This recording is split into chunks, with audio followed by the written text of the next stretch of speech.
Welcome to BRK news. So Covid కేసులు ఎక్కువగా నమోదవుతూ ఉన్నాయి. కోవిడ్ కలవరం సృష్టిస్తుంది. తెలుగు రాష్ట్రాల్లో కేసులు నమోదవుతున్న నేపథ్యంలో మనం ఎటువంటి జాగ్రత్తలు తీసుకోవాలి? పూర్తి వివరాలు తెలుసుకుందాం. మనతో పాటు ఉన్నారు ప్రముఖ vegetable therapist and sun spiritual society founder Vikramaditya Guruji గారు. గురువుగారు నమస్కారం అండి. సూర్యోస్మితల్లి వైరస్లు అంటే కొంచెం చల్లకాలం వచ్చిందంటే వైరస్లు విజృంభిస్తూ ఉంటాయి. అయితే ఇప్పుడు కోవిడ్ మళ్ళీ వచ్చింది, ఇది ఒక కొత్త స్ట్రెయిన్ వచ్చిందని చెప్తూ ఉన్నారు. కేసులు అయితే బాగానే నమోదవుతూ ఉన్న పరిస్థితి మనం చూస్తూ ఉన్నాము. అంటే జాగ్రత్తలు, ఆ వైరస్ మన దగ్గర రాకుండా న్యాచురల్ పద్ధతుల్లో మనం జాగ్రత్తలు అంటే ఏం చెప్తారు గురువుగారు? మనకి 4 years అయిందా కోవిడ్ గట్టిగా ఫస్ట్ టైం కోవిడ్ అనే పదాన్ని వినటం, అది జాగ్రత్తగా ఉన్న వాళ్ళని కూడా తీసుకుని వెళ్ళిపోయింది.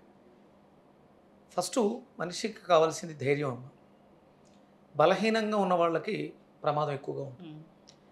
అంటే బలహీనం బలవంతం శక్తివంతం ఇలాంటి వాటి గురించి మాట్లాడుకున్నప్పుడు కోవిడ్ అనే పదం తెలియని వాళ్ళకి దాని ప్రభావం పెద్దగా ఏమి ఇబ్బంది పెట్టలేదు. అంటే ముసలాళ్ళు ఎవరికి కూడా అది పెద్దగా హామ్ చేయలేదు, ఎందుకంటే దాని గురించి తెలియదు కాబట్టి వాళ్ళు దాని గురించి ఎక్కువ ఆలోచించలేదు. యద్భావం తద్భవతి, లా ఆఫ్ అట్రాక్షన్, ఆకర్షణ సిద్ధాంతం బాగా పనిచేస్తుంది. అంటే ఇవన్నీ చెప్పుకోవడానికి బాగుంటాయి, ఆచరణలోకి వస్తులోకి అందరూ దానికి దొరకడం జరిగింది. కోవిడ్ టైంలో నేను నా తల్లిదండ్రుల దగ్గరే ఉన్నాను. వాళ్ళకి దాని అర్థం తెలియదు, కానీ వాళ్ళ పనులు వాళ్ళు చేసుకుంటూ గడిపేశారు. తర్వాత ఎప్పుడో టెస్ట్ చేస్తే వాళ్ళకి వచ్చి వెళ్ళిపోయింది అనే విషయం తెలిసింది. వచ్చి వెళ్ళిపోయింది వచ్చింది అంటే అసలు సిమ్టమాటిక్ అనమాట. అసలు ఏమీ తెలియలే. అంటే వాళ్ళు 24 గంటలు శ్రమ పడుతూ వాళ్ళ పని వాళ్ళు చేసుకుంటూ ఆకలేస్తే భోజనం చేస్తూ వాళ్ళ దృష్టి దాని మీద లేదు. మాది కిరాణా షాపు, శ్రమజీవులు ఇద్దరు కూడా అమ్మ నాన్న. వాళ్ళకి తినడానికి టైం కూడా ఉండదు. ఒక మిడిల్ క్లాస్ ఫ్యామిలీస్ ఉండే ఏరియాలో ఒక మంచి పెద్ద షాప్ అనమాట. కోవిడ్ టైంలో నేను కూడా అక్కడే ఉన్నాను.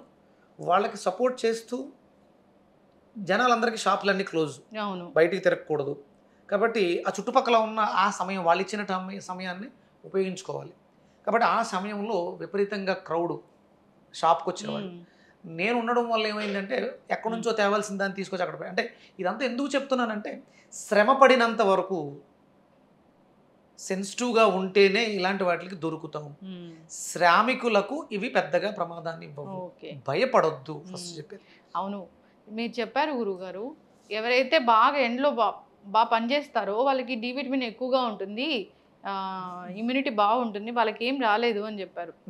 ఆ ఆలోచనతో ఉండాలి. మనం అతిగా ఆలోచిస్తున్నాం, ప్రతిదాని మీద విపరీతమైనటువంటి వ్యామోహం. ఇప్పుడు ఫస్ట్ ప్రధానంగా జనాలకి నేను స్టడీ చేసి అంటే రీసెంట్గా ఒక అద్భుతాన్ని, వెజిటబుల్ థెరపీతో ఒక అద్భుతాన్ని చూశాను నేను. ఎంత అద్భుతం అంటే మెడికల్ హిస్టరీలో కొన్ని ప్రాబ్లమ్స్కి సొల్యూషన్ లేదు. ఐఎల్డి అని, ప్రాస్ట్రేట్ ఎన్లార్జ్మెంట్ అని, వీటికి వితిన్ డేస్లోనే మంత్స్ కూడా కాదు, వితిన్ డేస్లోనే అద్భుతమైనటువంటి రిజల్ట్స్ చూశాను.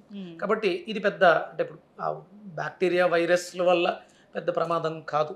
మనకి సెల్ఫ్ ఇమ్యూనిటీ బాగున్నంత వరకు, మీ మానసిక స్థితి బాగున్నంత వరకు మీరు దీనికి భయపడాల్సిన అవసరం లేదు. మీరు శ్రమ పడుతున్నారా, మీరు దేనికి భయపడాల్సిన అవసరం లేదు. తినడం కోసం బ్రతుకుతూ తినేసి ఖాళీగా కూర్చుంటున్నారా, మీరు భూమికి భారం. కాబట్టి మిమ్మల్ని బ్యాక్టీరియాలు వైరస్లు ముంచెత్తే అవకాశం ఎక్కువగా ఉంటుంది. That's it. అయితే ఇమ్యూనిటీ స్ట్రాంగ్గా ఉంచుకోవాలంటే ఏం చేయాలి అసలు? అంటే ఇది ఇండివిజువాలిటీ అమ్మ, ఎవరికి వాళ్ళకి మారిపోతూ ఉంటుంది. మీరు చేస్తున్నటువంటి పనులు, మీ ఆలోచన విధానం బట్టి మీ జీవన విధానం ఉండాలి. నేను ఏదో చెప్తాను, వాతం పిత్తం కఫం 3, అది వ్యక్తికి మారిపోతూ ఉంటుంది. ప్రతి గంటకి కూడా ఆ చేంజెస్ వస్తూ ఉంటాయి. వాటిని అనుసరిస్తూ మీరు ఆహార విధానాల్ని మార్చుకోండి. కేవలం బ్రతకటం కోసం మాత్రమే మనకి ఆహారం అవసరం. కాయగూరలు మంచివి, వాటిని మనం ఆహారంగా తీసుకుంటే వండితే ఆహారం అవుతుంది, వండకపోతే ఔషధం అవుతుంది. కాయగూరల్ని వండితే ఆహారం అవుతుంది, వండకపోతే ఔషధం అవుతుంది. నేను అదే చెప్తా, వెజిటబుల్ థెరపీ అనేది ఒక అద్భుతమైనటువంటి విప్లవం. నేను ఎంత అద్భుతాన్ని సాధించానంటే ప్రాక్టికల్గా ప్రాణాన్ని కాపాడుకోగలిగాను వితిన్ డేస్లో, చాలా సివియర్ కండిషన్లో. అద్భుతమైనటువంటి ఔషధంగా పనిచేసింది. నేను చెప్తాను, స్లోగా నోటి తీసుకోవచ్చు. తల నుంచి కాలిగోటి వరకు వచ్చేటువంటి ప్రతి ప్రశ్నకు సమాధానం చెప్పడానికి ఒక కాయగూర ఉంది. తినడానికి మీరు సిద్ధంగా ఉన్నారా? ఎస్, అది అద్భుతాలు సాధిస్తుంది. కాబట్టి భయపడకండి. ఆహారాన్ని ఔషధంగా తీసుకోండి, ఆహారంగా కాదు. ఆహారమే ఔషధం, తీసుకునే విధానం బట్టి ఉంటుంది. వంకాయ వండుకుని తింటే, వేపుడు వేసుకుంటే ఆహారంగా ఉపయోగపడుతుంది. అందులో ఔషధ గుణాలు కావాలా, కిడ్నీలు బాగా పనిచేయడానికి అది కావాలా, దాన్ని రా ఫామ్లో తీసుకోండి, జ్యూస్ రూపంలో తీసుకోండి, అద్భుతంగా పనిచేస్తుంది. ఇప్పుడు ఈ కోవిడ్ బ్యాక్టీరియా వైరస్లు మిమ్మల్ని ఇబ్బంది పెట్టకుండా ఉండాలంటే ఇమ్యూనిటీ బాగుండాలి. ఇమ్యూనిటీ బాగుండాలంటే ముందు ఫస్ట్ మీరు దాన్ని తీసుకోవడానికి సిద్ధంగా ఉండాలి. డైజెషన్ సిస్టమ్ బాగుండాలి, లంగ్స్ బాగుండాలి. ఇప్పుడు ప్రధానంగా ఇది కోవిడ్ వచ్చి లంగ్స్ మీద ఎక్కువ ఇబ్బంది పెడుతూ ఉంది. అలాగే నర్వస్ సిస్టమ్, నరాలు చిట్లుపోయి ఇంటర్నల్ బ్లీడ్ జరిగి ప్రాణాలు కోల్పోతున్నారు. అందుకని ఏంటంటే ప్రధానంగా మనం ఇక్కడ గోరుచిక్కుళ్ళని ప్రధానంగా తీసుకోమని చెప్తాం. ఓకే, గోరుచిక్కుడు జ్యూస్. అయితే గురూజీ ఇప్పుడు స్టీమ్ కూడా చెప్తూ ఉంటారు, స్టీమ్ ఇన్హలేషన్ కూడా బాగా పనిచేస్తుందని. అది ఎట్లా తీసుకోవాలి? అదే, స్టీమ్ ఇన్హలేషన్ వల్ల సమస్యని కొంతవరకు ఉపశమనం వస్తుంది, అది అవసరమే. స్టీమ్ బాత్, స్టీమ్ ఇన్హలేషన్ కూడా అద్భుతమే. అది morning and evening oxygen flow అవసరమైన సమయాలు. మీ బాడీ చెప్పేస్తుంది మీకు స్టీమ్ అవసరమా లేదా, మీకు ఎక్కువగా ఆవలింతలు వస్తున్నాయా, మీకు స్టీమ్ అవసరం అంటే బయట ఉన్నటువంటి గాలి నాకు సరిపోవట్లేదు అన్నప్పుడు దాన్ని కొంచెం తేమ రూపంలో మార్చి తీసుకోవడం వల్ల ఆ వాటర్ ఆక్సిలేషన్ అయ్యి కణాలుగా మారి లోపలికి వెళ్ళి అది ఎక్కువ ఆక్సిజన్ ఇస్తుంది. నీటికి స్వీకరణ శక్తి ఎక్కువగా ఉంటుంది. తనలో ఉన్నటువంటి సాంద్రతని చిక్కగా తీసుకుని వాటర్ ఫామ్లో లోపలికి వెళ్ళిన తర్వాత మళ్ళీ ఆక్సిజన్గా రిలీజ్ అవుతుంది. అందుకని స్టీమ్ బాత్ చాలా అద్భుతం. స్టీమ్ బాత్ మంచిది. స్టీమ్ మనం ఆవిరి పట్టడం కూడా చాలా మంచిది. ఎట్లా చేయాలండి అది? అంటే స్టీమ్లో మనం ఈ వేపాకులు వేసుకోవటం, పసుపు వేసుకోవటం, పచ్చకర్పూరం వేసుకోవడం ద్వారా ఇంకొంచెం ఎక్కువ ఉపయోగాలు ఉంటాయి. కొంచెం అతి సర్వత్రా వర్జేత్ ఏదైనా సరే. ఇది అవసరాన్ని బట్టి, అంటే ఆవిరి పట్టడం మంచిది అన్నారు కదా అని చెప్పేసి అని డే అంతా ఆవిరి పడుతూ కూర్చుంటే చాలా ఇబ్బంది వస్తుంది. మరి కషాయం అంటే ఏం తీసుకోవాలి? కషాయంలో తీసుకొస్తుల్లోకి మనకి మునగ కషాయం. మునగ అంటే మునగ ఆకు కాదు, మునగ కాడ. ఒక జానెడు ముక్కని బాగా దంచి నీళ్ళలో వేసి మరిగించి, అల్లం, చిన్న అల్లం ముక్క. అయ్యో గురూజీ, మీరు చాలా వీడియోస్ లో మునగకాడ అంటే మునగకాడ అంటే తెలియట్లా చాలా మందికి. మునక్కాయ, డ్రమ్ స్టిక్, దాన్ని మనం ఆస్మాకి అంటే ఊపిరితిత్తులకి అద్భుతమైనటువంటి సమస్యకి పరిష్కరిస్తూ ఉంటాం. అంటే దాన్ని కషాయం లాగా చేస్తే, కషాయం అంటే దంచి నీళ్ళలో వేసి మరిగించి దాంట్లో కొంచెం మిరియాల పొడి, ఉప్పగా కావాలనుకుంటే సైంధవ లవణం, లేదు తీయగా కావాలనుకుంటే తేనె వేసుకుని ఉదయం మధ్యాహ్నం సాయంత్రం 3 పూట్ల తాగొచ్చు. అతిగా తీసుకుంటే ఇది కూడా అంటే దీంట్లో B12 అధికంగా ఉంటుంది. కోవిడ్ అప్పుడు కూడా అదే జరిగింది. ఏదన్నా కషాయం తీసుకోమన్నారంటే ఎక్కువగా తీసుకోవడము, ఎక్కువ వేడి తీసుకోవడము. చాలా మంది చెప్పేస్తూ ఉంటారు పసుపు వాడితే మంచిది, యాంటీబయాటిక్ ఉందని చెప్పేసి అని. విపరీతంగా పసుపు వాడేయడం వల్ల బాడీలో హీట్ ఎక్కువైపోయి ర్యాషెస్ వచ్చి పుళ్ళు పడిపోయి స్టూల్ టైట్ అయిపోయి చాలా ఇబ్బంది పడ్డారు. అది అలా కాదు, ప్రతిదానికి ఒక పద్ధతి ఉంటుంది.